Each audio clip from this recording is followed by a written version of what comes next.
How to short on Trading 212. Hey everyone, welcome to our channel. In this video, I'm going to guide you through the steps on how you can short on Trading 212. So without any further ado or delay, let's get started with today's video.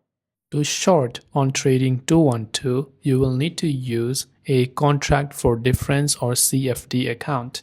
So here on Trading 212, whether I'm on website or app, you can see on the top left I'm already inside my CFD, which is 212 CFD account.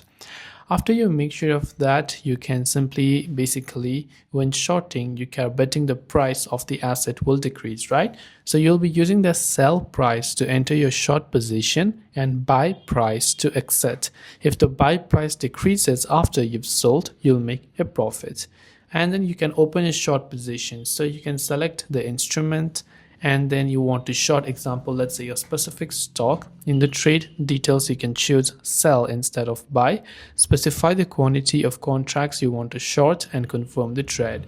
Then after that, you can keep an eye on the buy price to track your potential profit or loss. But this way you can short on Trading 212. That's all for this video. If you have got any further questions, feel free to leave them down below. Thanks for watching till the very end of this tutorial and see you soon in the next video.